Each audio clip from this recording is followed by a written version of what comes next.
Maraming salamat po sa pagtangkilik ng ating video. Hinihikayat ko po kayong mag-like and subscribe para ma-update kayo sa susunod na nakabanata. Tara at umpisahan na natin.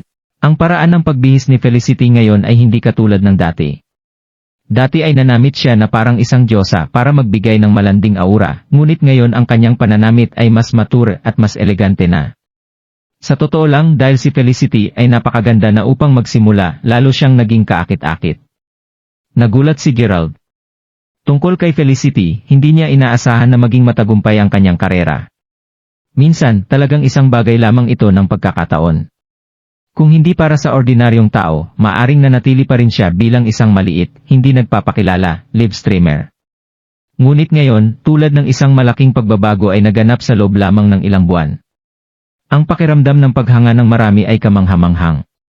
Bukod dito, sa sandaling nakamit ng mga tao ang ilang mga taas, ang kanilang mga personalidad ay magbabago rin. Ang Felicity ay higit na malayo at mas malamig kaysa dati. Dati, kapag nakakita siya ng mga tagahanga na bumabati sa kanya, nakangiting batiin sila ni Felicity. Ngayon, hindi niya sila pinansin. Binuksan niya ang pinto upang makapasok ang mga estudyante. Tumawid ang braso ni Felicity. Nandito na ba ang lahat? Kung gayon, itatalaga ni Blondie ang trabaho sa lahat. Ngayon, siguraduhin na tulungan akong linisin ang studio, hindi ko maantala ang pagbubukas-bukas. At sa bagay, gagamot ko ang lahat ngayong gabi para sa hapunan sa Emperor Karaoke Bar, maaari kang mag-order ng anumang nais mong kainin o inumin. Yay! Sigaw ng karamihan sa tuwa. Si Felicity ay sumisikat sa pagmamataas sa sandaling ito. Nagselos ito ng ilang tao. Normal para sa mga tao na maging mapagmataas. Dahil ang ordinaryong tao ay bumili ng buong channel para lamang sa kanya, at sino pa ang may ganitong swerte. Ang kanilang paninibugo sa kanya ay matatagalan at hindi sa punto ng puot. Dagdag pa, ang karamihan ng tao ay palaging nagnanais na magsalo. Lalo na sa isang lugar tulad ng Mayberry Commercial Street. Nang mabalitaan na ihahatid sila sa hapunan sa Emperor Karaoke Bar, syempre ang karamihan ay nasasabik. Si Blondie ay nasasabik tulad ng isang aso na nagpapalabas ng buntot nito. Ang tao ay medyo mahilig na samantalahin ang sitwasyon. Ngayon na siya ay nananatili sa pamagitan ng Felicity, ang kanyang posisyon sa klase ay naitaas sa pangalawa sa utos. Totoo rin na naging maalaga si Blondie nang magtrabaho siya para sa Felicity, na parang pinangangasiwaan niya ang kanyang sariling pagmamay-ari na pamilya. Itinalaga niya ang gawain sa isang maayos na pamamaraan. Mayroong isang maliit na bilang ng mga mag-aaral na hindi nais na magtrabaho para sa Felicity, ngunit dahil iyon ay magiging lubos na walang paggalang at hindi ito nagkakahalaga ng pagkakasala sa Felicity na tulad nito, kaya't nagtulungan sila. Hey, bakit ko nakalimutan ang banyo? Kailangan kong maghanap ng maglilinis ng banyo. Matapos may pamahagi ang lahat ng trabaho, napakamot ng ulo si Blondie at kumunot ang noo. Ha? Blondie, hindi na kailangan para maglinis tayo ng banyo. Mabuti lang ang pagkayod sa sahig. Ilang mga lalaki sa klase ang natatakot na mapiling linisin ang banyo. Dali-dali nilang binigyan ng sigarilyo si Blondie. Masayang kinuha ito ni Blondie. Hindi niya nais na mapahamak ang sinuman mula sa klase, ngunit may isang tao na hindi niya ininda. Gerald, paano mo gawin ang trabaho? Hindi mo na kailangang linisin ang mga bintana, hawakan lang ang banyo. Ang lugar na iyon ay langit ng isang nag-iisa. Mag-check-in ako matapos mo itong linisin, haha. Tinuro ni Blondie si Gerald na naglilinis ng basahan. Puffed. Nagtawanan ang mga kaklase. Yeah, Gerald will do the job just fine. He clean up mas mahusay kaysa sa ginagawa namin, kaya perpekto na iwan ang banyo sa kanya. Si Gerald talaga ang perpektong kandidato. Magkasabay na nagsalita ang mga estudyante. Sa kabilang banda, ayaw ni Gerald na linisin ang mga bintana para sa Felicity. Binuksan niya ang kanyang negosyo at tinanong silang magtrabaho para sa kanya, nasaan ang lohika. Si Harper at ang iba pa ay walang sinabi, at si Gerald ay hindi ang uri ng tao na pipiliin ng away pagkatapos ng lahat. Maaari nila ring gawin ito. Ngayon, halata na sinasadya siyang buliin ni Blondie. Hindi niya nais na mapahamak ang iba pang mga mag-aaral, ngunit ang nag-iisa lamang na hindi siya takot na magalit ay si Gerald. Ipinakita lamang nito na tiyak na nakatingin sa kanya si Blondie. Gustong tumanggi ni Gerald. Ano pa ang hinihintay mo? Sinabi ko sa iyo na linisin ang banyo, at gawin mo ang sinabi ko, kung hindi, hindi ka makakain ngayong gabi. Hahaha. Ang mga babaeng kamag-aral na sumusunod kay Felicity ay kinutya rin si Gerald kasama si Blondie. Ano ba ito, gusto mong linisin ni Gerald ang banyo para sa inyo? Sa pagkakataong iyon, sigaw sa kanila ni Benjamin Langdon habang hinahampas niya ang basahan sa lupa. Mula pa noong huling oras na tinulungan siya ni Gerald at Harper, itinuring ni Benjamin ang dalawa bilang magkakapatid na mas mahalaga kaysa sa kanyang sariling buhay. Sina Benjamin at Harper ay hindi sigurado sa lakas ni Gerald. Hindi nila maiwasang madama na talagang napakalakas ni Gerald. Malinaw na tinatangka ng mga taong ito na gumawa ng gulo. Napasimangot sila at nag-atubili nang makita nila na kinukutya ng lahat ng tao si Gerald. Oh, Benjamin at Harper, ano ang problema? Ito ang bukas na araw ng studio ni Felicity. Parehas kayong magdulot ng kaguluhan sa halip na tumulong. Sinisita ng babaeng kaklase habang nilalamig ang balikat. Ikaw. Kalimutan mo na, Benjamin Harper. Huwag kang mag-alala, gagawin ko lang ito. Sumagot si Gerald na may isang malaswang ngiti sa kanyang muka, ayaw na masaktan sila Benjamin at Harper dahil sa walang kwentang bagay na ito. Hindi sulit na sampalin ang mga ito sa muka sa pamagitan ng pagsisiwalat ng kanyang pagkakakilanlan ngayon. Naramdaman ni Gerald na masyadong bulgar ang pamamaraan. Ano ang gusto niyang patunayan? Ha? Ito ang dahilan kung bakit mas gugustuhin niyang gawing maliit ang malalaking problema, ang maliliit ay wala ring issue. Ito ay isang maliit na bagay lamang pagkatapos ng lahat. Pumunta si Gerald upang linisin ang banyo pagkatapos nito. Tungkol kay Felicity, medyo sinulyapan lamang niya sila nang halos maganap ang hidwaan. Gayunpaman, nang lampasan siya ni Gerald, ni hindi man lang siya naglakas loob na iangat ang kanyang mga mata upang tumingin sa kanya. At tulad nito, natapos ni Gerald ang paglilinis ng banyo.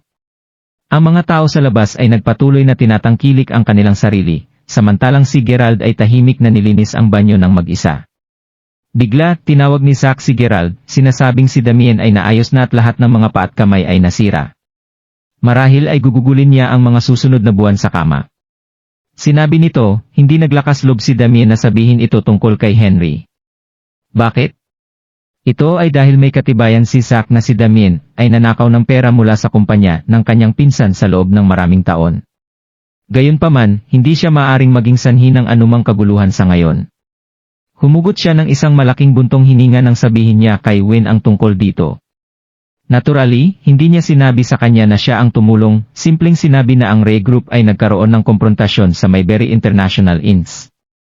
Pagkatapos nito, may nag-alaga kay Damien, at sinabi niya kay Win na may isip niya ito sa kadalian. Pagkatapos nito, natapos lang ni Zach ang tawag.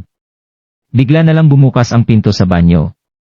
Nakita ni Gerald si Felicity na naglalakad sa banyo na may malamig na ekspresyon sa muka. Tinanong kita. May sakit ka ba? Mayroon ka bang sapat? Sinabi ko na sa iyo na hindi kita makikita. Bakit kita makikilala? Sino sa tingin mo? Hahaha. Akala mo malaking shot ka, ha? Ang binigay mo lang sa akin ay 12 o 13,000 dolyar, di ba? Naisip mo ba na maaari kang kumilos tulad ng isang malaking pagbaril dahil lamang doon? Bakit hindi mo ibigay sa akin ang iyong bank account ngayon? Ililipat ko sa iyo ang pera ngayon. Ililipat ko kaagad sa iyo ang 15,000 dolyar, kaya't nawala ka at hindi na muling nagpapakita. Sino ang nakarinig ng Jersey sa exceptional live pa rin? Mawala ka. Galit na binaba ni Felicity ang telepono. Ang babaeng kamag-aral na nakabitin kay Felicity ay pumasok sa banyo. Ang kanyang pangalan ay Yvonne at siya ay naiinis at nakakasakit. Felicity, inaasar ka na naman ba ng Jersey? Tanong ni Yvonne. Oo. Sinabi pa niya na pupunta siya sa universidad upang kunin ako upang makasama ko siya sa pag-inom. Sino sa palagay niya siya? Sagot ni Felicity na ulap. Si Gerald, na naglilinis ng banyo ng mga oras na iyon ay hindi mapigilang magsalita. Jersey? Hindi ba iyon ang mayamang taong masyadong maselan sa pananamit na laging nasa iyong broadcast room?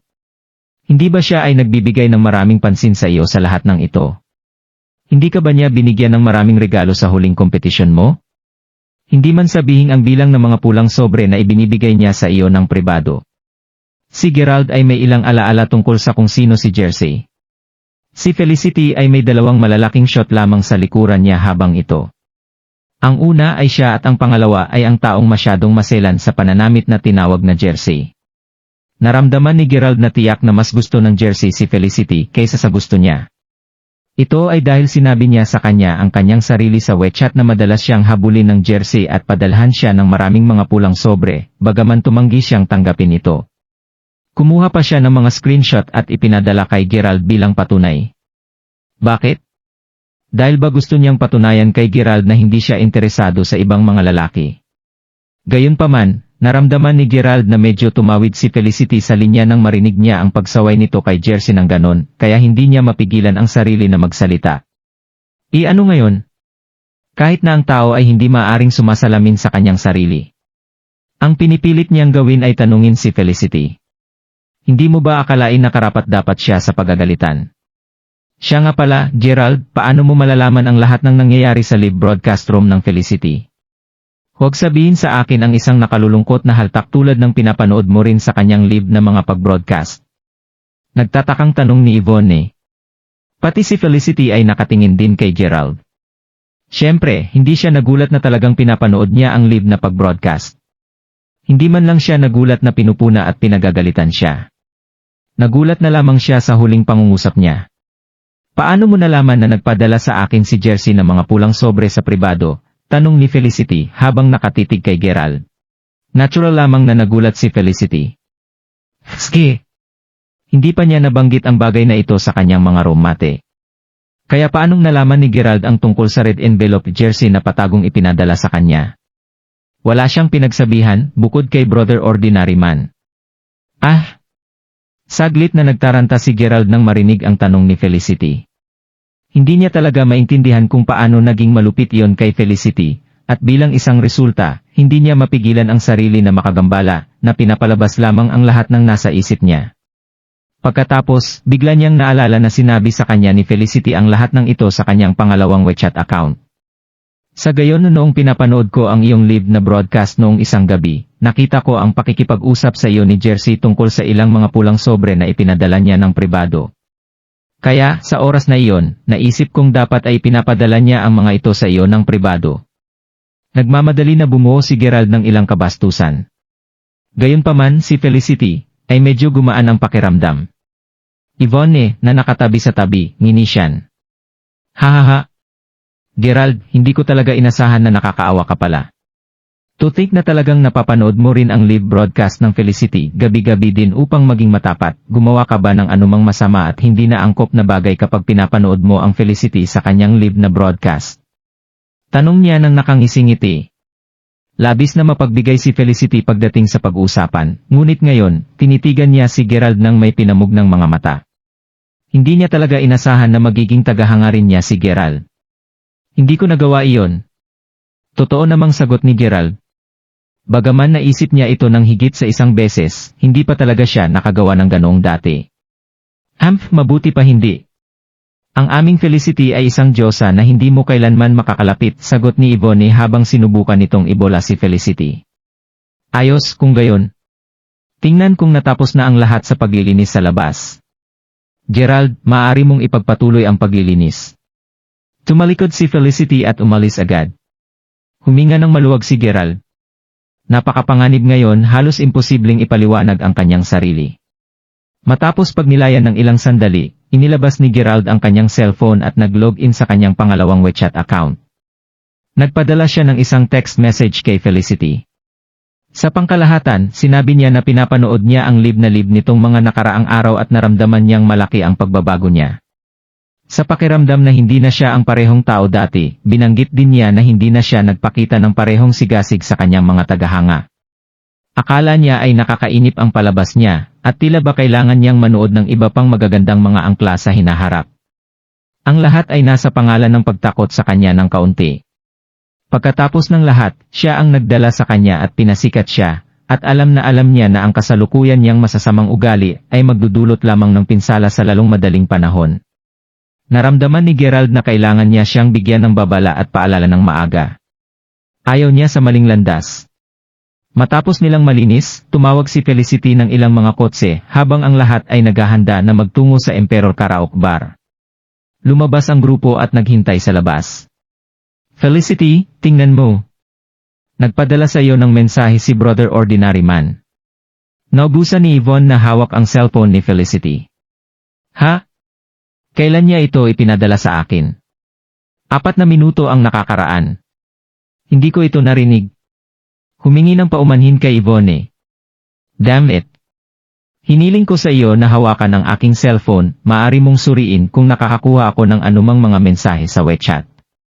Nangangahulugan ito ng 24 na oras sa isang araw. Bakit mo naantala ang 4 na minuto? Nang marinig ito ni Felicity, labis siyang nabalisa. Well, Felicity, nang ang lahat ay naghahanda na umalis ngayon, nakita ko na ang ilang mga lugar ay hindi pa nalilinis. Aalis na sana si Gerald, ngunit nilinis ko ulit ito. Nang nakita ko sa wakas na si Brother Ordinary Man ay nagpadala sa iyo ng isang mensahe, lumipas na ang 4 na minuto, sagot ni Yvonne, isang pahiwatig ng takot na kumakalat sa kanyang muka. Ayos lang. Tutugon lang ako sa mensahe ni Brother Ordinary Man ngayon. Matapos tingnan ang nilalaman ng mensahe ni Brother Ordinary Man, natigilan si Felicity. Parang umiyak siya. Felicity, ano ang mali? Tanong ni Yvonne. Sa tingin ko hindi na ako mahal ni Brother Ordinary Man. Sinabi kong nagbago na ako. Nagbago na ba talaga ako, Yvonne? Nagbago ba ako sa anumang paraan? Hindi na ba ako ang Felicity na minahal niya dati? Nagsimulang umiyak si Felicity. Nakaramdam siya ng walang pag-asa na pagkabalisa. Kung ikukumpara sa lahat, higit na nag-alala si Felicity sa pananaw sa kanya ni Brother Ordinary Man. Huwag kang kabahan, Felicity. Ipaliwanag mo agad ang iyong sarili kay Ordinary Man. Payo sa kanya ni Yvonne. Aling kotse ang dapat kong sakyan? Sa sandaling iyon, si Gerald ay lumabas nang matapos siya sa kanyang trabaho. Nakita niya na maraming mga kotse ang nakapark sa harap niya. Hindi niya mapigilang tanungin si Yvonne dahil siya ang humiling sa kanya na manatili para sa paglilinis. Gusto ba niya na mag-hail ako ng taxi pabalik tulad ng huling oras? Maaari ka lamang sumakay sa anumang kotse na gusto mo. Hindi mo ba napapansin na si Felicity ay naguguluhan? Napakaliit mo lang, walang kabuluhan. Walang pasensya na saway sa kanya ni Yvonne. Yvonne, huwag mo siyang abalahin. Tulungan akong mag-isip ng isang paraan upang mabilis na tumugon sa mensahe ng ordinaryong tao. Nag-aalalang sabi ni Felicity. Habang sila ay nagtatalakay, si Felicity pagkatapos ay nag-isip ng isang tugon. Pagkatapos ay isinulat niya ang tugon. Ang tunog ng kampanilya ay narinig. Sa pagkakataong iyon, nagring ang isang matalim na tono ng abiso at mahina itong nahuli ni Felicity. Tila nagmula ito sa telepono ng isang estudyante mula sa sakyan sa tabi nila. Natigilan ito kay Felicity. Naku! Ano ang nangyayari? Yvonne, narinig mo yun? Ano? Hindi ko alam kung nagkataon lang ito. Alam mo ba? Nang magpadala ako ng mensahe ngayon lang, nakarinig ako ng isang ringtone ng abiso mula sa isa sa mga kotse na tumatanggap ng isang mensahe. Naisip ni Felicity, parang hindi ito isang pagkakataon. Ibig bang sabihin na ang ordinaryong tao ay isa sa aking mga kamag-aral? Sino kaya siya? Naging balisa si Felicity. Hindi ko yun narinig. Bukod, maraming mga katulad na mga ringtone ng notification. Felicity, hindi ka ba masyadong nag-iisip? Tanong ni Yvonne, tuliro. Sinubukan ni Felicity na makinig, at ang sinabi ni Yvonne ay totoo nga. Maraming mag-aaral na nakatanggap ng mga mensahe ng sabay-sabay. Tumango siya sa kanabigo. Oo, palagi akong nababahala pagdating sa ordinaryong tao. Kahit ngayon, naging sensitibo ako at kinakabahan sa kanya. Siguro nag-overthink ako. Tara na? Masayang sabi ni Felicity, dahil napansin niya na ang ordinaryong tao ay hindi tumugon. Agad siyang lumitaw na walang listahan. Kasabay nito, si Gerald na nasa sakyan, pinunasan ang pawis na nabuo sa kanyang noo ng balisa. Mabilis siyang nag-log out sa iba pa niyang account sa social media. O eking Diyos! Malapit na tawag iyon. Napaisip si Gerald sa sarili. Sa Emperor Karaoke Bar. Medyo pamilyar si Gerald sa lugar na iyon. Si Felicity ay lubos na may kakayahang at mayaman dahil na maaari niyang maibuok ng direkta ang isang malaking pribadong silid. Ito ay higit sa sapat upang magkasya sa paligid ng 60 tao. Ang mga kaklase ay nagtipon doon tulad ng kanilang pagdiriwang, at ito ay masigla at maingay. Sa una, karamihan sa kanila ay masyadong nahihiya na kumanta sa harap ng lahat. Ngunit ilang sandali lamang matapos ang pag-init, nagsimula silang maging samuod at nagsimulang kumanta ng masigla. Kahit na ang kanilang pag-awit ay hindi malambing o pangunahing bagay, nais lang nilang mag-enjoy. Si Gerald ay umiinom ng serbesa kasama si Harper at iba pa. Diyos dim nito. Anong ibig mong sabihin? Baliw ka ba? Biglang sumigaw si Felicity sa kanyang telepono at ginulat nito ang lahat. Hindi nagtagal ay natahimik ang lahat. Sa parehong oras, ang isang tao ay pinatay din ang musika. Ano ang mali, Felicity? Si Blondie at ang iba pa ay agad na nagtanong na may pag-aalala. Blondie, banta ako ni JK. Hindi ko alam kung saan niya nakuha ang aking mga personal na larawan, at alam din niya na nasa Emperor Karaoke Bar ako ngayon. Sinabi niya na pupunta siya para sa akin. Ski! Galit siya. Mabuti, hayaan mo siyang dumating. Gusto ko lang makita kung ano ang balak niya. Kinakabahan si Felicity.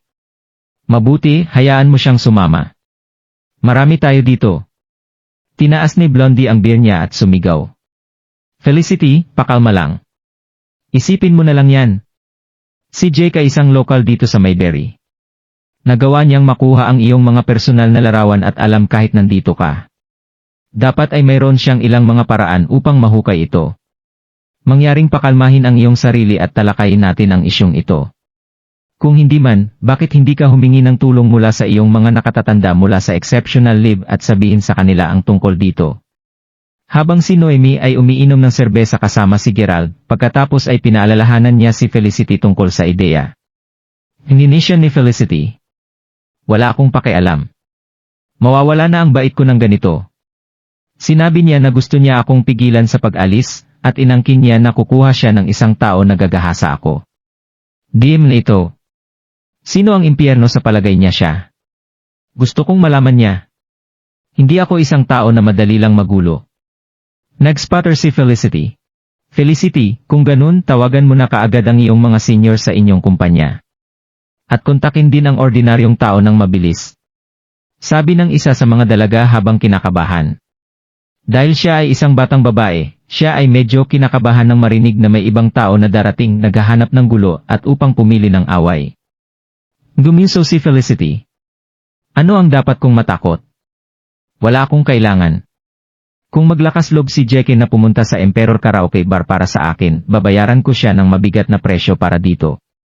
Mayroon kaming isang matalik na kaibigan, at kahit ang CEO dito ay natatakot sa kaibigan naming iyon. Ito ang aming teritoryo. Mahigpit na itinanim ni Felicity ang mga braso sa baywang at tumawa. Natigilan si Gerald. Naku! Nalantad ba ang aking pagkakakilanlan? Tuliro sila. Sino yan? Nang malaman nila na mayroon silang kaibigan na ganyan, si Yvonne at ang iba pa ay medyo nagtaka. Matapang na sagot ni Felicity. Huwag na nating pag-usapan ito. Gusto ko lang malaman mo na wala kang kinakatakutan. Nandito ako para alagaan ang sitwasyon. Tangkilikin lang natin ang ating sarili. Pagkatapos ay itinaas ni Blondie at ng iba pa ang kanilang mga baso ng alak at tinutukso ang alak. Ang eksena noon ay lalong lumakas at maingay. Gayunpaman, medyo kinabahan at nag-alala si Gerald. Si Felicity ay sobrang smug at mayabang. Bahagyang pinagsisihan ni Gerald. Nag-isip siya kung dapat ba niyang kausapin ang exceptional leave at hilingin sa kanila na bastusin siya tungkol dito. Habang pinag-iisipan niyang mabuti ang bagay na iyon, bigla niyang narinig ang isang biglang. Sinipa ang bukas ng pinto ng pribadong silid. Di nagtagal, maraming tao ang dumagsa sa pribadong silid. Halos 30 sa kanila. Ano ba ang ginagawa mo? Natigilan muna si Blondie at saka nagkamit ng bait habang sumisigaw. Ilang kabataan ang nakita pagkatapos na hinihila ang buhok ni Blondie. Pagkatapos ay kinuha nila ang isang bote ng serbesa at dinurog ito ng malakas sa kanyang ulo ng direkta. Agad siyang nahulog sa sahig. Di nagtagal ay nagsisigawan na ang mga batang babae. Huwag kang gagalaw. Ang ilang kabataan ay masigasig na sumigaw. Ang mga batang babae ay nakakita ng mga taong nag-away bago hindi pa nila nasasaksihan ang ganid at malupit na away, at marami sa kanila. Sila ay walang awa at mabangis. Kumilos sila ng walang pag-aalangan. Tiyak na kinilabutan ang mga batang babae. Anong ginagawa mo? Hindi mo ba alam kung anong lugar ito? Alam mo ba kung sino ako? Hindi lamang ang mga batang babae, ngunit maging si Felicity ay kinilabutan din. Gaano man kalasahi at yabang na lumitaw si Felicity, takot pa rin siya sa kaloob-looban. Tumayo siya kaagad at sumagot pabalik na may namula na muka. Siyempre alam ko kung sino ka. Ikaw ay si Felicity, at ikaw ay isang mayabang na tanyag sa internet. Hindi mo ba ako hiniling na pumunta para sa iyo? Ngayong dumating na ako, ano ang palagay mo tungkol dito, Felicity? Ayaw mo bang uminom kasama ko kung paano kita suportahan? Isang 38 taong gulang na lalaki na medyo mabilog ang humakbang at malamig ng umisi. Sa gitna ng maraming, siya lamang ang nag-ayos ng kaswal, nagbihis ng isang shirt lamang. Natakpan din ng mga tattoo ng dragon ang kanyang mga braso. Tila siya ay isang gangster. Ikaw ba si Jake? Matapos ang pagmamasid, hindi mahirap para kay Felicity na maabutan kung sino siya. Paano ka naglakas loob na pumunta sa Emperor Karaoke Bar para sa akin? Maghintay ka lang kung kukuha ako ng isang taong makitungo sa iyo. Gumanti si Felicity nang hindi nagpapakita ng anumang takot. Gayunpaman, hindi naman natakot si Jake. Ngumiti lang siya ng malamig at naglakad papunta kay Felicity. Pagkatapos nito, isang malakas na smack ang narinig at sinampal niya ng diretso ang mukha ni Felicity. Agad na nadapa si Felicity sa sofa sa epekto ng sampal. Phew, bitch! Hindi mo ba masyadong iniisip ang tungkol sa iyong sarili? Noong una, gumastos ako ng pera upang magsaya sa iyo dahil lang sa parang medyo maganda ka. Ngunit nakakagulat, hindi mo man lang ito pinahalagahan. Bumaba ang tingin mo sa akin. Walang pagmamadali upang makakuha ng isang tao na makitungo sa akin ngayon. Hayaan mo muna turuan kita ng isang mahirap na aralin. Malamig na ngumuso si Jake. Sa mga sandali din na iyon, bigla na lang bumukas ang gilid ng pinto. Miss Don, sino ang tinukoy mo? Sino ang naglalakas loob na gumawa ng gulo dito? Sila ang mga tanod na nagtatrabaho sa Emperor Karaoke Bar. 5 sila at pumasok sila sa pribadong silid kasama si Yvonne. Si Yvonne ay isang matalinong babae. Nang ang iba ay pumasok sa pribadong silid ngayon at nakipag-away kay Blondie, lumikas siya ng tahimik at maingat habang binubugbog nila si Blondie. Dahil madilim ang silid at nagpapatuloy ang mga laban, kaya walang nag-abala tungkol kay Yvonne. Pagkatapos ay mabilis niyang binati ang mga tanod. Ang mga tanod doon ay tila matatag. Oh? Ito ang Siu, Gijoderel. Kumusta, Joderel? Hindi inaasahan, natigilan ang mga bodyguards sa sandaling lumingon si Jake at tumingin sa kanila. Who the hell is Merjoderel? Siya ang pumapalo sa mga tao dito. Sa minutong nakita ni Yvonne kung ano ang reaksyon ng mga tanod, natigilan siya. Anong kalokohan ang sinasabi mo? Kailangan bang guluhin ni Joderil ang kanyang sarili sa pagpalo sa iyo? Siya ang CEO mula sa isang nakalistang kumpanya, Ray Group. Bakit niya guguluhin ang sarili niya sa mga batang parang bata tulad mo? Aalis na kami ngayon. Mangyaring huwag makipag-usap kalokohan sa susunod. Kung hindi, babayaran ka namin para dito. Joderil, iiwan ka namin sa iyong negosyo. Ang mga tanod ay nag-flash sa kanya ng isang magalang na ngiti bago umatras mula sa eksena. Sa katunayan, ang mga bodyguard ay hindi natakot kay Jake. Ngunit iniutos sa kanila ni Flynn na magpakita ng paggalang sa mga tao mula sa Ray Group kung pupunta sila sa Emperor Karaoke Bar.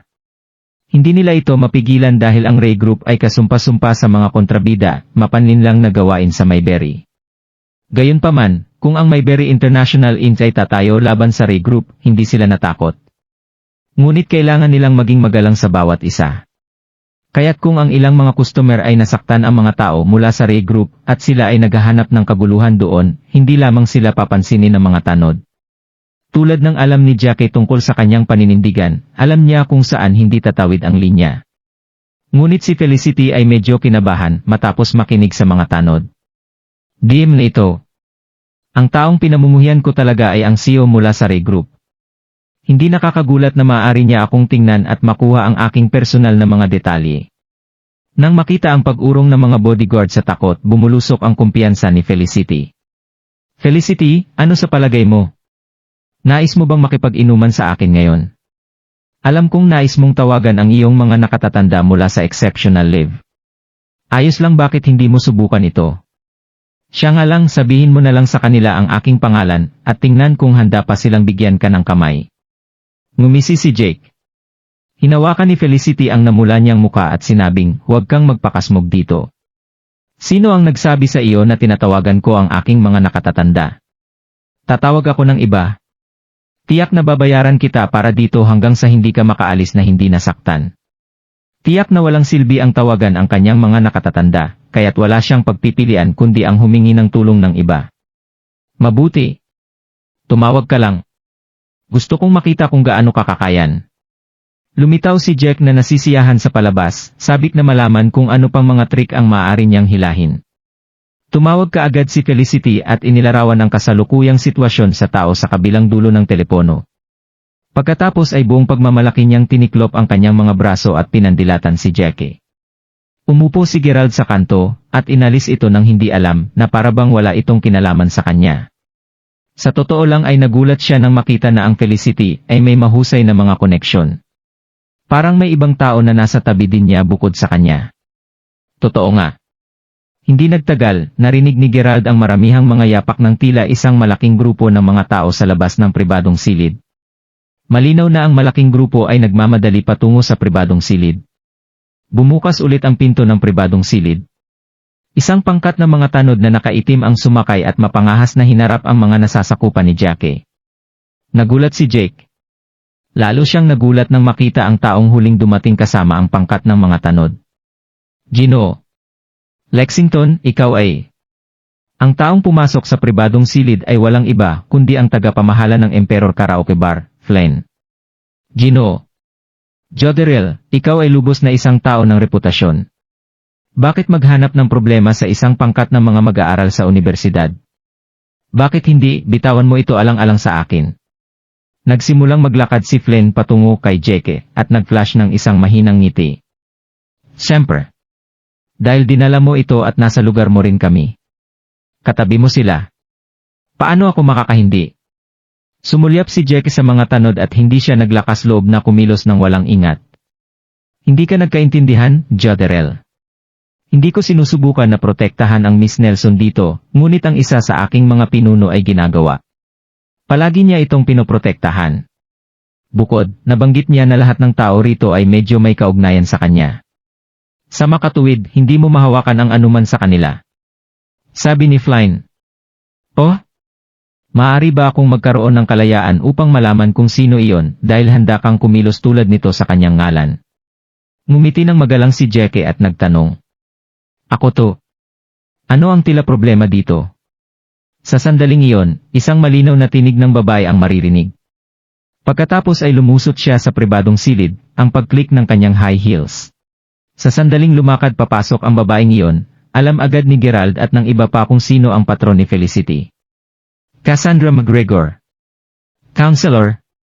Tulad ng pagkabigla ng lahat, masigla pa rin silang bumati. Ito ay isang malaking bagay.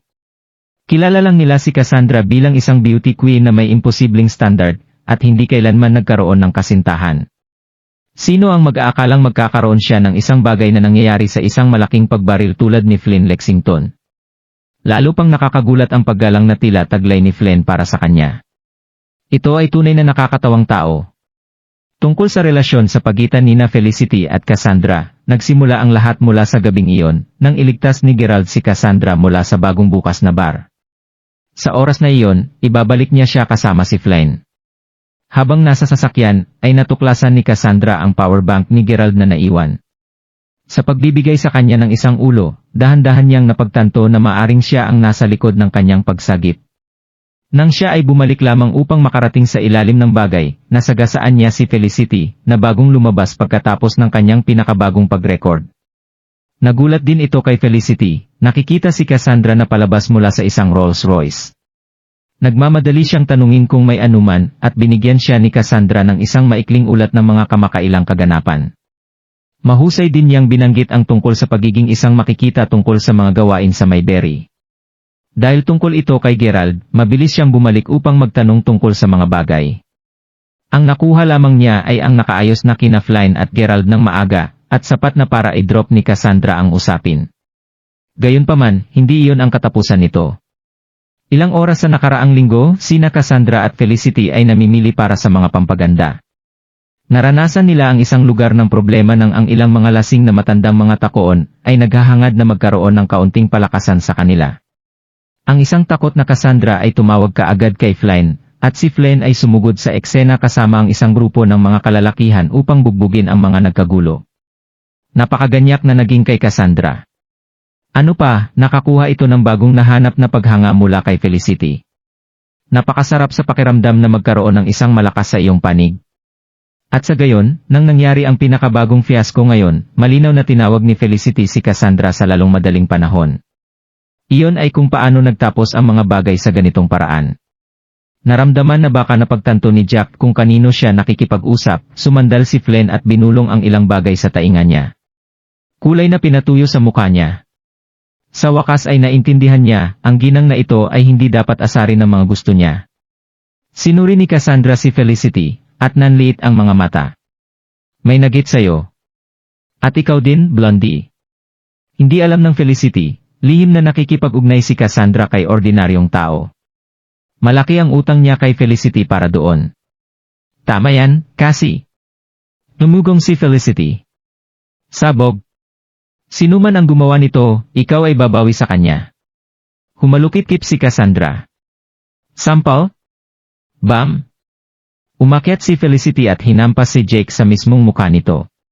Sumiklab ang galit sa kanyang mga mata, ngunit naalala ang sinabi lamang sa kanya ni Flynn, hindi siya naglakas loob na gumawa ng masilip. Tungkol kay Blondie, binasag niya ang isang bote ng serbesa sa ulo ng sumalakay sa kanya. Masarap ang pakiramdam. Masarap ang pakiramdam. Ang mga mag-aaral sa universidad lahat ay nag-isip din ng ganoon. Wala ring magawa si Jackie tungkol dito. Kahit na sinira nila ang kanyang panga at itinulak ang lahat ng kanyang ngipin, magkakaroon pa rin siya ng utang sa kanila. Kahit na pinahid nila ang isang third sa buong shirt niya, kakailanganin pa rin niya itong dilaan at tawaging masarap. Iyon ay kung paano nakalulungkot ang posisyon na siya ay sa ngayon. Nasiyahan sa kung paano nalutas ang sitwasyon, umalis si Flynn. Lahat ng ginawa niya ay para sa kapakanan ng pagbabalik ng pabor kay Gerald Crawford. Gayunpaman ay tuluyan na siyang napansin na nakaupo si Gerald doon sa sulok. Tagapayo, napakahusay mo, lahat ay masiglang sumigla. Itinaas ang mga toas sa kanyang pangalan. Kahit na si Harper Sullivan ay sumali sa kasiyahan. Halos hindi mapigilan ni Gerald na hindi makisali. Isang toas para kay Cassandra, sigaw niya habang tinaas ang kanyang baso. Oho, nandito ka pala Gerald. Para laging kang nandiyan tuwing may nangyayari. Hindi kita nakita kanina, nasaan ka? Bagamat hindi gaanong pinahalagahan ni Cassandra si Gerald, dahil nakagawian na niya, hindi na siya ganoong kasungit sa kanya tulad ng dati, dahil tinulungan siya ni Gerald dati. Ahaha, gusto mo malamang ang tungkol sa kanya, Counselor. Singit ni Yvonne. Nagtago lang siya sa sulok na iyon habang nangyayari ang lahat. Simula ng biglang pagpasok dito ni Jackie kasama ang kanyang mga lalaki, nilabanan sila nila Blondie, at ang iba pa, ngunit si Gerald na upo lang sa sulok. Sus, mas wala pa siyang kwenta kaysa sa atin mga babae.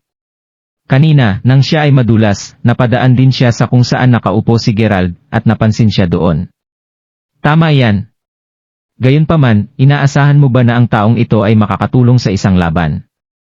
Ngayon, sigurado akong tatayo si Gerald kasama ang lahat, sadyang mahina ang tuhod niya sa takot, ahaha. Maraming mga batang babae ang gumising, ang kanilang tinig ay napuno ng pangungutya. Pinanood ni Cassandra na umiling lang si Gerald at bumuntong hininga ng walang magawa. Humigop siya sa toast niya. Pupunta ako sa banyo. Napuno ng mga panlalait, walang paraan upang tumugon si Gerald. Tiyak wala siyang tulungan ngayon. Ang tanging pagpipilian lang niya ay tumakas. Hahaha, literal na asar niya ang sarili niya. Kabutihan mo ako. Mas gugustuhin kong mamatay kaysa magkaroon ng kasintahan na tulad ni Gerald. Tof, at anong babae ang magiging interesado sa isang lalaking tulad niya? Inis na iniba ni Felicity ang usapan. Sus, tama na tungkol sa lalaking iyon. Ay, tama tagapayo, nang tumawag ako sa iyo kaninang hapon, sinabi mo na hindi ka malayang tumambay. Mayroon ka bang ibang nangyayari? Naku, mayroon akong isang patakbuhin na gawain, mga bagay na bibilin at mga bagay-bagay. Kung hindi dahil sa naging abala rin si Flynn sa kanyang sarili, pinapunta ko siya upang bantayan kayong mga babae. Nakalulungkot, ang bagay na iyon ay talagang nagtagal sa kanya upang manirahan. Sa katunayan, kalahati ng Mayberry ay nasa kabuluhan dito. Oh? Anong nangyari? Ang interes ng bawat isa ay nabuong. Paanong wala akong nakita sa balita? May sumigaw. Huwag kang tanga. Napakalaking ito upang pag-usapan sa publiko. Hindi rin sasabihin sa akin ni Flynn ang anumang mga detalye, ngunit tila may nangyari sa Scotto Elementary, at mayroon itong pangunahing mga manlalaro tulad ni Zach Lyle at Michael Seke na kasangkot, pati na rin ang isang kumpol ng iba pang mga kilalang negosyante. Naselyuhan nila ang kalsada sa labas ng paaralan, na kordon ng halos 100 mga kots. Diyos ko! Hindi pwede. Ang lahat ay hindi makapaniwala. Samantala, papalabas lang sa pintuan si Gerald. Sa sobrang pandinig nito, umiling ulit siya. Wala siyang pahiwatig kung ano ang tungkol sa lahat, alinman. Ang ilang mga tao na wala kang pakialam, ngunit nakakakuha ka rin ng isang mabuting bagay mula sa iyo. Ang ilang mga tao na nais mong tulungan, ngunit sa wakas ay nananakit. Hindi pa oras upang ibunyag ang kanyang totoong katayuan, at talagang ayaw ni Gerald na maging kaalaman sa publiko sa anumang kaganapan. Minsan, ginawang mas komplikado at mahirap ang mga bagay. Tila na mula ngayon, siya ay dapat na mapanatili ang isang mababang profile, at manatili sa labas ng mga bagay na hindi alalahanin sa kanya. Isa sa isip lang niya ang kanyang sariling negosyo, at matatapos ng mabilis at tahimik ang kanyang pag-aaral. Doon lang, tumunog ang kanyang handphone. Tumawag ito kay Quetta Smith. Pumasok siya sa banyo at tumawag. Gerald, busy ka ba ngayon? Hindi talaga. Anong meron? Si Yasmin yan, bulong ni Quetta. Sinabi niya na hindi na maganda ang pakiramdam niya. Sinuri ko lang ang temperatura niya, mataas ang lagnat niya.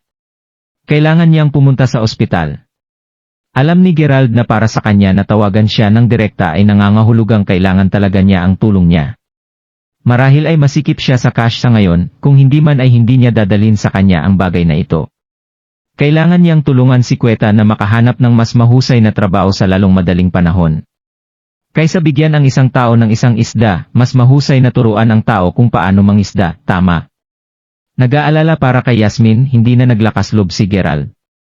Umalis na may mabilis na paalam, nagmaneho siya upang kunin ang parehong mga batang babae sa ospital. Hating gabi na ng gabi, ngunit nakakagulat na may ilang mga tao dito upang magpatingin sa doktor. Hawak si Yasmin sa mga braso, pumila si Gerald sa likuran nila. Pagdating na lang ng kanilang pagkakataon, biglang humakbang sa kanya ang isang babae. Isang batang babae ang biglang sumingit sa harapan nila, walang imik at walang kahit na kaunting respeto sa iba. Wala sa mood si Gerald para sa mga ganitong bagay. Miss, hindi ba medyo nakakabastos? Hindi siya pinansin ng babae. Tama? Sinabi ng aking teacher na hindi ka maaring sumingit sa isang pila. Sabi ni Yasmin habang nakasimangot. Ba? Tumalikod ang babae at nag-snap, ano naman kung sumingit ako sa harapan niyo? Anong gagawin mo? Puro dada, wala namang gawa. Maaaring makita ng isa na nasa paligid siya ng 21 na may isang magandang kutis at magandang mukha at bihis sa isang paraan upang mag-iwan ng kaunti sa imahinasyon. Gayunman, naiinis lamang ang kanyang pag-ugali na natigilan si Gerald upang tumingin sa kanya. Ikaw ang tumahol. Sa hangganan ng kanyang pasensya, nag-snap siya ng isang masakit na sagot. Ano ang sinabi mo sa akin? Maghintay ka lang dito, kukunin ko na may magbawas sa iyo sa laki. Sumisigaw at nagmumura na tila biglang nagalit, ang babae ay hinila ng maraming mga nanatili. Sa wakas, umalis siya sa isang huff. Sa gayon, lumabas iyon kahit saan. Inalis ito sa isip, bumalik sa pila si Gerald. Sir, siguro hindi mo dapat ginawa iyon. Parang gulo ang babaeng yun. Ang isang magandang batang nurse ay binulong ito habang pinapasok ang ilang mga pasyente. Narito siya kaninang hapon upang bisitahin ang isa sa aming mga pasyente, isang taong kilala, at siya ay dumating na may isang buong tren ng mga magagarang kots. Hindi ko minamaliit ang kanyang balabal, alam mo. Magmadali at wala ng gulo. Malinaw, sinimulan niya ito. Well, maayos ang ibig sabihin ng nurse. Hindi na nagsalita pa si Gerald. Huwag nating abalahin ito, Gerald, pagsang-ayon ni Quetta. Balot lang natin ito dito at aalis na kaagad.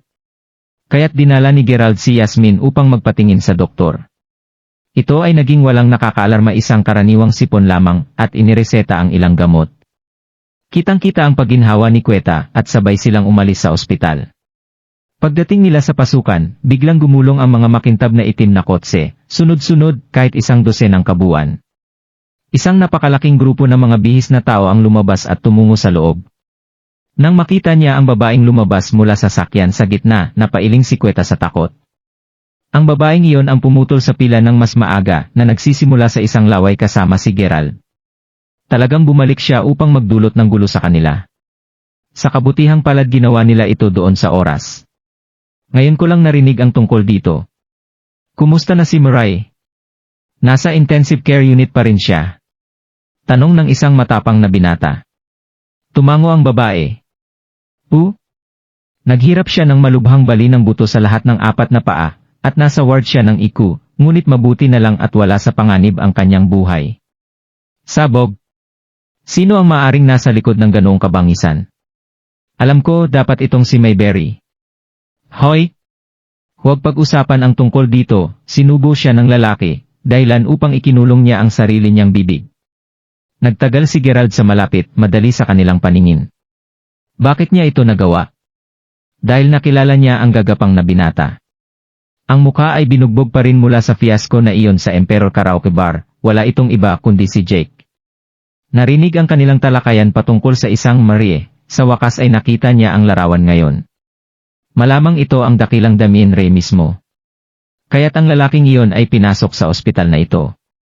Lumitaw na ang lahat ng mga taong ito, kasama na ang kakilakilabot na Harpy, ay mula sa Ray Group. Vroom, vroom. Pagkatapos sa isang bumubulusok na bagyo ng mga makina, lumitaw ang isa pang fleet ng 12 ng mga kotse. Likas na ipalagay ng isa na kasama nila si Jeke at kumpanya. Hindi yon lahat. Mas maraming kotse ang patuloy na sumunod mula sa likuran. Tumayo ito sa pangangatuwiran. Ang Ray Group, sa ilalim ng pamilyang Ray, ay matagal nang sumakop sa teritoryo ng Mayberry. Ang kanilang mga ugat ay tumakbo malalim. Sila ay isang mabangis na gang ng mga thugs. Damien Ray ay garantisadong magkaroon ng malakas na taga-suporta. Gaano man kahirap ang sinumang magtangkang magtakip ng mga bagay, ang mga kaganapan sa hapong iyon ay napakahusay upang itago. Paniguradong makakalabas ang balita tungkol sa buong pangyayari dito na nagulpi si Damien Ray. Ang tanong ay kung paano ito papaikutin ni Damien. Kilala mo ba sila, Gerald? Tumabi si Queta habang kinakabahan nang makita ang mga makapangyarihang tao na nagtitipon sa labas ng ospital. Kilala ko sila pero sila hindi ako kilala. Napangiti na lang si Gerald. Pumunta lang sila dito dahil may bibisitahin sila. Huwag kang masyadong mag-alala. Nagbigay iyon sa akin ng takot. Akala ko ang babaeng iyon ay tumawag ng isang grupo ng mga thugs. Nagbigay ng mahabang buntong hininga si Queta. Matapos ang isang huling pagtingin sa kanila, lumingon si Gerald upang pumunta. Hinatid niya si Queta pabalik sa lugar nito. Si Zack Lyle ay may ilang dumi kay Damien Ray, kaya't ang huli ay maaaring mag-atubiling magkaroon ng karagdagang kaguluhan. Sa daan, hindi nakalimutan ni Gerald na ilabas ang iba pang bagay na iyon, tungkol sa isang pagbabago sa trabaho para kay Queta. Nga pala, Queta, interesado sa pagbabago ng trabaho, nakangiting tanong niya. Kung nais niya, maaari siyang pumili ng anumang posisyon sa Mayberry International. Ito ay wala sa mga card upang magtayo lamang ng isang kindergarten para sa kanya, alinman. May kahulugan din akong itanong sa iyo tungkol dito. Sumagot si Queta. Ngayon, sinabi sa akin ni Manager Thornton na maaring interesado silang mamuhunan sa kindergarten, at kahit nabigyan ako ng pagsasanay sa Sunnydale University. Dadalo ako sa ilang mga lektura ng psychology doon kaagad bukas. Oh? Magaling yan. Tumango si Gerald. Ay, sa mga oras na ang pag-iisip ng mga lalaki ay hindi tugma para sa pagsasaalang-alang ng mga kababaihan. Maraming universidad ang nagdaos ng mga klase sa pamayanan para sa mga taong nagtatrabaho na sa trabaho, o na hindi pa nakatanggap ng mas mataas na edukasyon sa kanilang sarili. Nagkaroon talaga siya ng parehong ideya dati, tungkol sa pag-sign up ni Queta para sa mga naturang klase, ngunit hindi niya kailanman nahanap ang oras. Sa gayon, ito ay isang kaaya-ayang pagliko ng mga kaganapan. Si Sunnydale ay katumbas ng kanyang sariling Mayberry University. Sinabi ng lahat. Nais ni Gerald na ipakita sa kanya ang kanyang sariling katapatan, kaya nangako siya na tuwing malaya siya, pupuntahan niya siya sa Sunidali. Pagkatapos ihulog siya, sa wakas ay bumalik siya sa kanyang silid ng halos 10-30. Ito ay naging isang nakakapagod na araw. Nakatulog siya kaagad. 2 araw ang lumipas ng walang mga insidente. Ginugol ni Gerald ang oras na ito sa pag-aaral ng tahimik sa silid-aklatan. Malapit na dumating ang break ng tag-init, ngunit bago iyan, ang term na pagsusulit. Sa araw ding iyon, bandang 1:00 ng umaga, nagtatangka si Gerald ng mga modelong tanong sa silid-aklatan. Bigla isang matamis na samyo ang sumagad sa kanyang tagiliran. Amoy ng isang babae. Paglingon, nahanap ni Gerald ang isang matangkad na batang babae na nakaupo sa tabi niya. Alam ng lahat kung ano ang nasa loob ng silid-aklatan ng unibersidad, partikular ang mga estudyanteng bituin tulad ni Gerald, ang pananaliksik at rebisyon ay walang tigil, at ang lugar ay puno ng labi.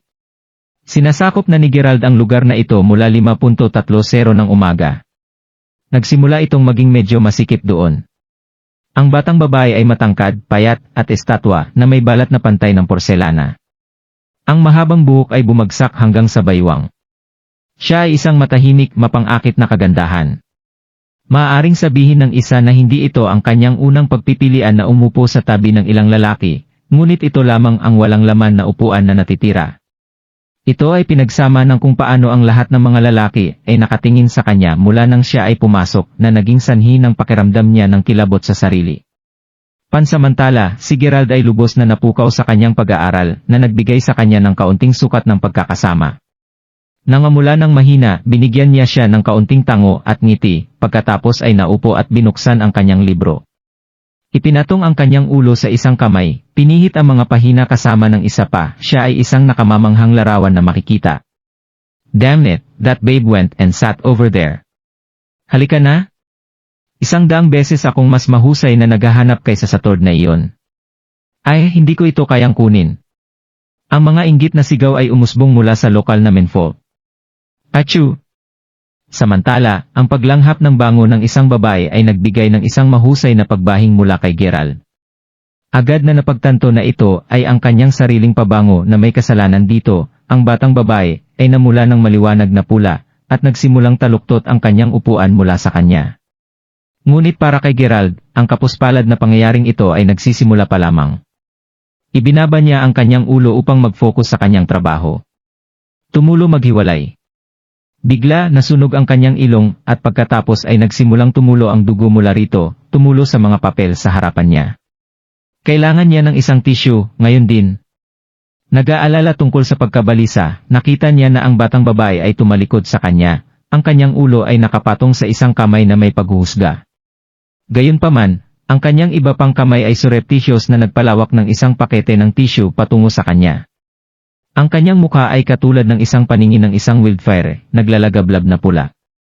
Tungkol kay Gerald, pagkatapos ay gugustuhin niya para sa walang mas mahusay kaysa sa makahanap ng isang butas upang gumapang sa. At pagkatapos ay marahil ay mamatay lamang siya doon. Hindi na maaaring manatili pa sa library si Gerald. Pagkatapos punasan ang dugo mula sa kanyang ilong, agad na tumakas siya sa eksena. Tapos na ang buhay niya. Ni hindi niya nagawang napigilan ang sarili niya. Una sa lahat, sobrang sexy ng babaeng iyon. Grabe yung katawan. Siya ang uri ng Diyosa na ultimo panaginipan ay hindi pwede. At ang pabango niya sobrang nakakalasing, kaya napukaw ang ilong ni Gerald. Hay! Sa malamang ang ganitong kagandang dilag ay nagmula sa isang makapangyarihang pamilya. Anong klase ng ordinaryong tao ang magagawang makuha ang kanyang pansin? Pero teka lang. Hindi ba't isa din siyang mayaman? Gah! Paano niya palaging nakakalimutan ang bagay na ito? Napailing na lang si Gerald. Sinubukan niyang sumilip sa silid-aklatan sa pamagitan ng isang bintana, ngunit sa pamagitan ng ilang kakaibang pagkakataon, ang batang babae ay nakabukas ang ulo, at kasalukuyang nakatingin sa parehong window. Nagtataka siyang pinagmasdan siya. Nagtama ang kanilang mga mata, at pagkatapos ay dali-dali niyang binaba ang kanyang tingin. Napagpasyahan ni Gerald na huwag rin siyang titigan. Sa isang maliit na pagsisimulang may kasalanan, naalala niya na mayroon siya kay Mila ngayon. Hindi siya dapat nakikipag-ugnay sa ibang mga sisiw na tulad nito. Sa anumang paraan, palaging may isang magandang batang babae sa paligid ng susunod na sulok, hindi niya napakahusay na mahulog para sa bawat isa sa kanila. Hindi iyon ang paraan ni Gerald Crawford, hindi. Nakikipaglaban upang pigilan ang pagtaas ng alon ng kanyang puso, na pagtanto niya na hindi siya makakapagkonsentrate sa kanyang rebisyon na tulad nito. Halos tanghali na. Nakipagdate siya kay Queta upang makilala siya para sa tanghalian sa Sunidale University, kung saan kumukuha siya ng mga profesional na kurso noong nakaraang ilang araw. Hindi pa niya ito napupuntahan upang makita siya. Nagmaneho siya papunta sa Sunidale kung saan, tulad ng Mayberry University, ay matatagpuan sa Mayberry University District karagdagang patunay ng katumbas na prestiyo nito. Sa kasamaang palad, nangangahulugan ito na ang dalawang mga kampus ay hindi matatagpuan masyadong malayo. Inabot siya ng halos 20 minuto upang makarating doon. Gerald. Natanggap ang kanyang tawag, naghihintay na si Queta sa pintuan. Nagpalitan sila ng ilang mga kasiyahan sa muling pagkikita. Sumakay ka, kumain na tayo. Ngumiti sa kanya si Gerald. Hindi na kailangan iyon, Gerald. Hayaan mo na itong tratuhin ko ngayon. Biglang sumagot si Queta na may isang himala ng misteryo. Bakit ito, bigla? Well, ngayong araw ng aking kaarawan, kita mo. Bumulong ang boses ni Queta. Dati wala akong mga kaibigan o pamilya, walang sinuman upang ipagdiwang ang aking kaarawan. Ngayon meron ako sa iyo. Sobrang dami mo nang naitulong sa akin, ito ang pinakamaliit na magagawa ko para sa iyo. Iyon lang. Gerald, okay ba sa iyo ang cafeteria? Sa pagtatapos ng araw, si Gerald Crawford ay isang mayamang batang tagapagmana. Bagaman alam na ni Queta na hindi siya mag-aabala dito, naramdaman niyang pinilit na magtanong gayunman. Napakamot ng ulo si Gerald. Ngayon nakikita ko kung bakit ka tumawag upang tanungin ako kahapon. Kaya't ngayon ay iyong kaarawan. May sasabihin ka sana wala akong handang regalo. Hindi ko kailangan ng isa. Magbahagi ka lang ng pagkain sa akin. Dahil inilagay ni Queta sa ganoong paraan, wala nang maidaragdag si Gerald. Gayunpaman, karawan nito, hindi niya talaga siya pinapayagan na magbayad ngayon, at kung ito talaga ang kauna-unahang pagkakataon na ipinagdiriwang ito, dapat ay higit pa sa ito ang ginagawa nila. Dahil dito, pinili ni Gerald na pumunta sa Surati, isang estilong restaurant na western sa campus ng Sunidale. Bumalik kapag dati siyang tumatakbo kasama si Aiden Baker at ang kanyang nakararami, madalas niyang maririnig ang tungkol sa mga malalaking gumastos na nangyayari tungkol sa pinagsamang ito. Ito ay isang magandang sapat na lugar. Medyo mahal, malinaw naman, ngunit dahil humiling si Gerald na pumunta dito, walang tinig na pagtanggi si Queta, at sinundan siya sa loob. Binati sila ng mga klasikong symphonies. Sa oras na ito ng araw, mayroon ng maraming mga parokyano sa loob, lahat ng mga batang bihis na bihis mula sa mga pamilyang lumiligid sa kwarta. Pumasok sina Queta at Gerald nang nakabihis ng maayos. Nang makita sila ng mga tao, maririnig ang mga mapang-asar na salita sa maraming mga kababaihan sa loob ng restaurant. Hindi ba si Queta Smith iyon? Pumunta siya dito sa Surati. Sumunod sa kanilang likuran ang grupo ng 4 o 5 babae at lalaki. Nang lumampas sila sa mesa kung saan nakaupo sina Gerald at Queta, ang ilan sa kanila ay napatigil sa paglalakad para titigan si Queta ng may pagtataka. Ilang sandali lang ay makikita ang mapaglarong spark sa kanilang mga mata. Linda, hello sa inyong lahat, namula si Queta, habang binabati sila, inilapag niya ang kanyang pagkain, at kinakabahang napahawak ng mahigpit sa kanyang damit.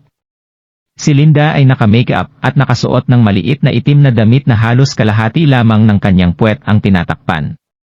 Ang kanyang mga kaibigang babae ay nakasuot ng rin ng parehong revealing na damit, habang ang mga lalaki ay may mga piercings na pinapakita ang kanilang high status sa lipunan.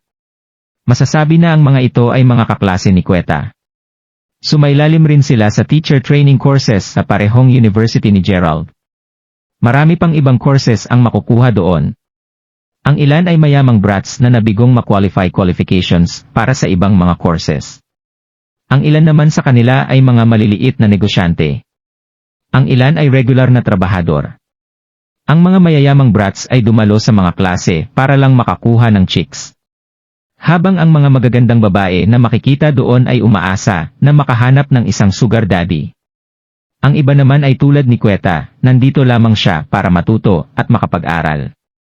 Hahaha, hindi ba hindi mo afford sa lugar na ito, Queta? nakakross ang mga braso ni Linda nang ngumisi siya sa harapan ni Queta. Halata na mataas ang tingin ni Linda sa sarili niya kapag minamaliit niya ang isang tao na tulad ni Queta. Nang magsimula ang klase 2 araw na ang nakalipas, isa sa mga mayamang lalaki ang nagbanggit kung sino ang pinakamagandang babae sa kanilang mga kaklase. Noong una, si Linda ang sinabi ng lahat na pinakamagandang babae sa kanilang klase, pero pagkatapos maibigay ang mga boto, ang nanalo ay si Queta. May mga pabirong imbitasyon rin sa kanya na humarap at magpresenta ng acceptance speech para sa napanalunan niyang posisyon, ngunit hanggang ngayon ay hindi pa rin pinansin ni Queta ang kanilang mga biro at ang kanilang mga attempts na makipag-usap sa kanya. Lalo lamang nitong ikinagalit ng competitive na si Linda, na hindi kailanman natalo ng ibang tao pagdating sa pagandahan. Kung tutuusin, hindi ba sinabi na ang pinakamasamang gagawin ng isang babae sa kapwa babae ay ang sabihin sa ibang babae na mas maganda ito kaysa sa kanya?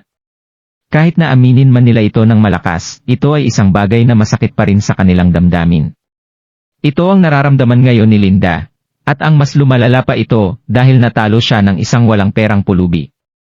Birthday ko ngayon at nililibre ko ang isang kaibigan ng pagkain. Hindi nakalimutan ni Queta ang galit ni Linda sa kanya. Kaya isang simpleng sagot lang ang ibinigay niya rito, at wala nang higit pa. Diyos ko, ayan na ba ang treat mo? Malamang ay boyfriend mo ang lalaking ito. Nakisali pa ang isa pang babae, ahaha. Kailangan kong sabihin na bagay kayong dalawa. Tignan mo naman ang mga suot nyo. Huwag na kayong magtampo dyan. Steak at fruit juice lang naman ang kinakain nila, sabi ng isa sa mga kasama nilang lalaki, habang umiling. Birthday ngayon ng class beauty natin na si Queta, hayaan niyo siyang mag-enjoy. Tumigil ka sa paggawa ng eksena. Class beauty, sabi niya. Hindi yun pwedeng hayaan ni Linda na lumampas. Pero tingnan niyo. Bare minimum lang ang in-order nila dito. Nagse-celebrate sila ng birthday, pwede hindi nila kayang bumili ng cake. Tingnan niyo naman silang dalawa, malamang inubos niya ang lahat ng kanyang life savings para lang makapasok dito. Ha ha ha. Well, hindi na kita guguluhin pa. Kaya pala pinag-uusapan ng mga kapitbahay ni Queta na hindi siya kumakain ng hapunan at kahit tanghalian, at ang meron lang siya ay isang bowl ng simpleng kanin. Akala ko pa naman sinusubukan niya lang magpapayat, pero sa palagay ko ay wala siyang pera para sa pagkain. Pagkatapos magsalita ni Linda, itinuwid niya ang kanyang mga braso at lumayo. Umalis na tayo ngayon. Hindi ka na namin guguluhin pa. Pagkatapos ng lahat, kailangan pa naming samahan si Finn sa birthday party ni Miss Liara pagkatapos. Hindi ba, Finn? Ikinapit ni Linda ang kanyang braso ng isang binata at umalis. Napahiya si Queta, kaya napayuko siya at tumahimik. Hindi na siya kumain pa. Maya-maya pa, nakita ni Gerald ang mainit na mga luha na pumapatak sa kanyang mga pisngi. Pasensya na, Gerald. Napahiya ka dahil sa akin, sabi ni Queta habang umiiyak. Hindi ako dapat pumunta dito, sa isang lugar na katulad nito. Karawan niya ngayon at plano niya ito ipagdiwang kasama ang kaisa-isang kaibigan niya sa buong mundo. Kahit na ang damdamin ni Queta ay masasaktan dahil sa ganoong klaseng pangungutya. Walang ibang nakaintindi sa kanyang nararamdaman kaysa kay Gerald. Siya rin ay dating mahirap. Kailanman natapakan ng ganoon ang kanyang pagmamataas, parang sinasaksak siya sa puso. Nang inaatake si Queta ng mga batang babae, nais ni Gerald na gumanti. Ngunit kung nagawa niya iyon, gaano pa kahirap ang Queta sa klase sa kanila mula sa puntong iyon pataas. Gayunpaman, hindi niya talaga naintindihan kung ano ang nangyayari hanggang sa wakas, tulad ng paglalakad nila palayo, at hindi ito parang hinahabol sila ni Gerald at bigyan sila ng 5 mukha, tama ba? Huwag mong pansinin. Tatapos na ang araw bago mo malaman, pag-aliw sa kanya ni Gerald. Ang kailangan mong gawin ngayon ay magsikap ka sa pag-aaral. Iniisip niya kung nararapat niyang hilingin kay Aiden na tulungan siyang alagaan dito. Masiglang tumango si Queta. Hintay ka lang dito. May kailangan akong puntahan. Babalik ako. Nakangiting sabi sa kanya ni Gerald, at pagkatapos ay dumula sa labas. Kukuha siya ng cake. Mas maaga, nag-order siya ng online kasama ang isang dessert shop sa campus. Sa labas, nakatagpo siya ng 2 dosenang mga kalalakihan at kababaihan na nagsisiksik sa isang batang babae na may salaming pang-araw. Lahat sila ay nakapasok sa loob ng magkasama at lahat ay may suot na pinakabagong mga fashion. Walang interes sa kanila si Gerald. Marahil ay narinig niya na binanggit ng batang babae ni Linda ang tungkol sa kaarawan ng isang tao. Marahil iyon ay siya pagkatapos. Kahit ano. Nahanap ni Gerald ang dessert shop na malapit lamang sa Surati. Inabot siya ng isa pang 15 minuto upang masikure ang keke at pagkatapos ay bumalik siya. Ngayon ay mayroong isang napakaraming mga mag-aaral sa labas ng restauran. Nakasilip sila sa pasukan kasama ang ilang pagkuha ng litrato sa kanilang mga cellphone. Dapat may nangyari. Mainit di man. Hulaan ko dapat naasarin ng batang babae si Miss Liara. Talaga, ngayon ng lahat ng mga tao upang makipagsuntukan. Maswerte na kaarawan ni Miss Liara ngayon at hindi niya gugustuhin na gawin itong masyadong gulo, kung hindi, gagawin ang batang babae para sa. Ngunit ano nga ba ang eksaktong nagawa niyang mali? Parang may isang dating galit sa dati. Nakalulungkot siya talaga ang kagandahan. Ito ay magiging trahedya. Ang mga nanood ay pawang sa mainit na talakayan tungkol sa bagay na ito. Hindi pinansin ang lahat ng iba pa, tinulak ni Gerald ang kanyang daan sa karamihan ng tao, at laking gulat. Maraming batang babae ang humihila sa buhok ni Queta at hinahawakan sa sahig. Ang isang babae ay umupo ng pautos sa harap niya, ang isang binti ay tumawid sa isa pa. Ang mukha ni Queta ay mapula at hilaw, na parabang tinamaan siya. Pakawalan mo siya. Ngunggol ni Gerald. Nagcha-charge, itinulak niya ang mga batang babae sa paligid ni Queta. Humph! Kaya talaga kayong dalawa. Tumayo ang babaeng kinaukulan dito. Naghanap ako ng mataas at mababa ngunit hindi nagawang magamit, ngunit sa huli ikaw ay lumapit sa akin ng mag-isa. Ngayong binuka niya ang kanyang bibig upang magsalita, sa wakas naalala ni Gerald kung sino siya. Ang babaeng nakaaway niya noong gabing iyon sa ospital. May connection siya kay Damien Ray. Hindi niya siya nakilala kaagad dahil nabubuo siya sa ibang estilo ngayon. Well, bakit ito nagkaroon ng karahasan? Galit na galit si Gerald. Karahasan ba ka mo? Hey! Maswerte ka na nakatakas ka sa ospital nang gawin mo ito, hayaan mong sabihin ko sa iyo, dahil kung hindi, malamang napunta ka sa ospital ng gabing iyon, sabay tawa ng dalaga. Matagal ko na hinahanap kayong dalawa para makaganti ako, kaya nagpapasalamat ako sa inyo dahil kayo mismo ang nagpakita sa akin ngayon. Miss Liara, ito ba ang intil na ginugulo ka noong kailan? Puff, mga basura lang sila. At narito naisip ko na maaring ito ay isang espesyal at iyon ang dahilan kung bakit hindi namin sila masusubaybayan.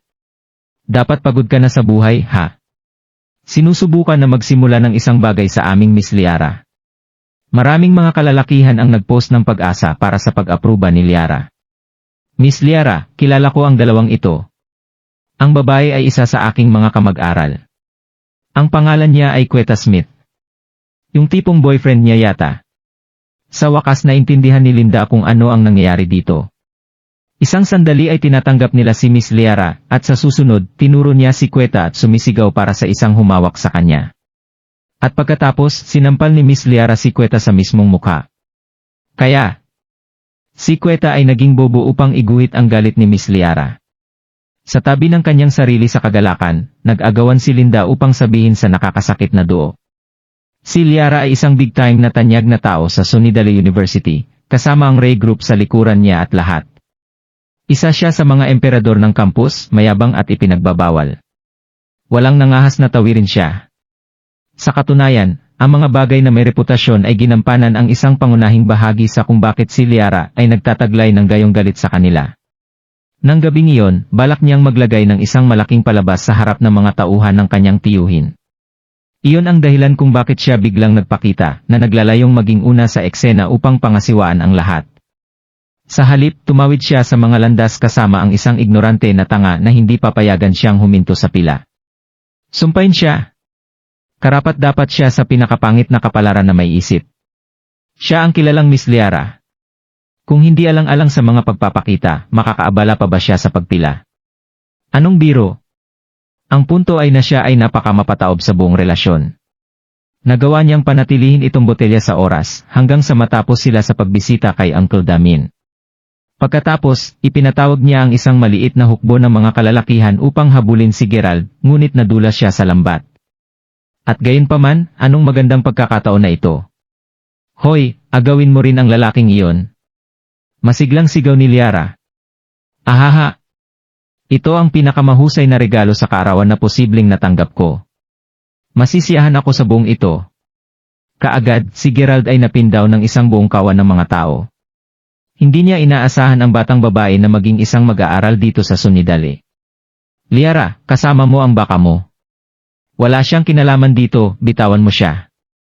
Hinawakan at hindi makatakas, alam ni Gerald na sa wakas ay dumating na ang kanyang oras. Ngunit kumusta naman si Queta? Siya ay ganap na inosente. Hahaha. Kaya ito ang totoong pag-ibig.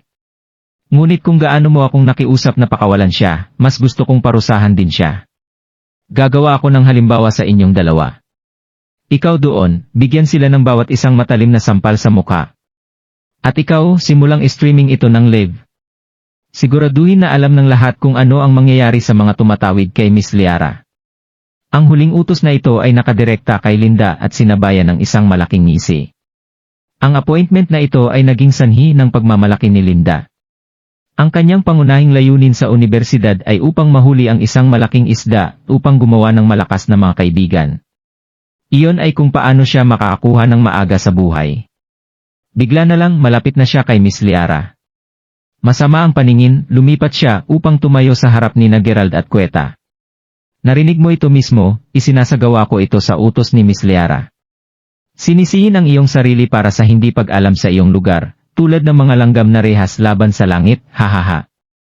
Smack! Smack! Natupad niya ang parusa kina Gerald at Queta tulad ng inyutos. Maraming bilang ng mga mag-aaral ang nag-stream ng eksenang ito sa kanilang mga telepono. Naturally, marami sa kanila ang gumagawa nito simula pa lang. Grabe! Elena, surin ito. Si Miss Liara ay nagsasagawa ng isang pampublikong pagpapatupad sa Surati Restaurant. Sino ang kapuspalad na kapwa nagpakiliti sa kanya? Umao.